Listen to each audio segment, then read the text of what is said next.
Steve's a great buddy of mine. I love this guy. He's retired Army, and he's super funny guy. Let's bring him up to the front of the room. This very, very funny, Mr. John Grimes.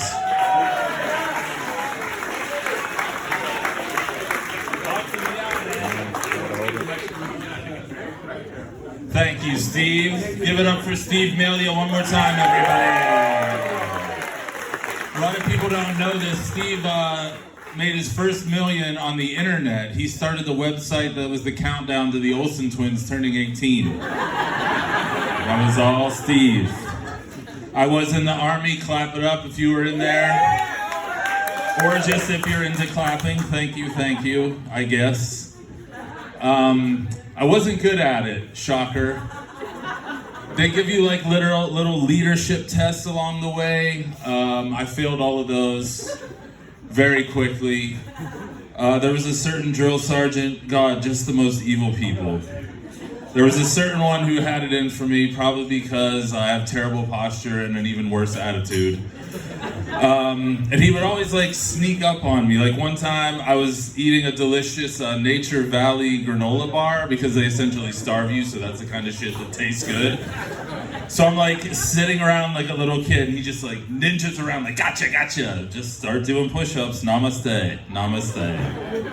Then the same man gave me another leadership opportunity. He's like, all right, dum-dum, get these people to lunch and get their hair cut. All right, easy enough, you would think, for a college-educated man from the north.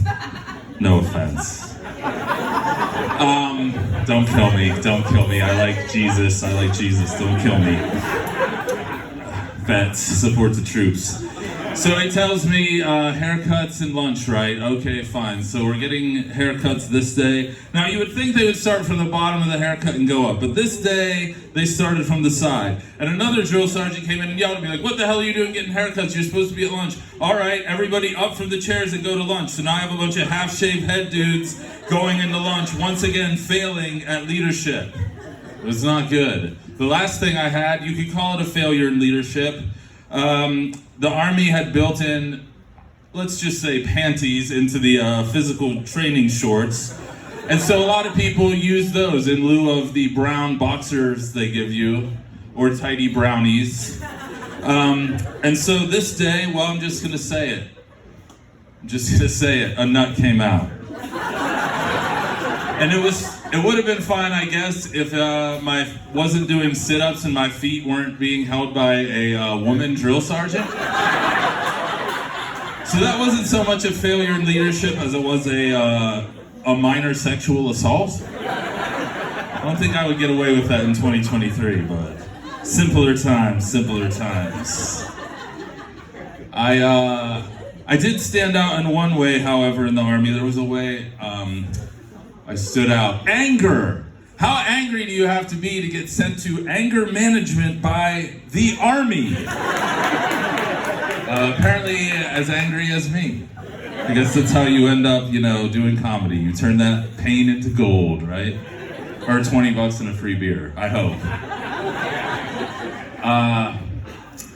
Yeah. So, I escaped poverty, and I became angrier than a bunch of rural incels and people escaping gangs. And the anger management in the Army was fun. It started my therapy journey. Still on that journey. You might get the impression it's not working. You would be correct. Yeah, it doesn't work. Why? Because therapy's fake. It's fake, friends. Don't go to it. I'm not just a comedian. I'm also a hero and a guru. And a truth teller. So here's some truth. Therapy's fake. Everyone's like, get help. If you're a veteran, get help. Help doesn't help. Drugs help. Beer helps. Laughing helps. Living in Leland helps. Woo! Fuck Wilmington. Leland kicks ass. Yeah! That's right. I pander. You guys rule. Therapy's fake. I'll tell you what else is fake. Hydration. Be honest. Tell me you saw an adult drink water before, like, Obama. Not saying it's his fault. Like everything else.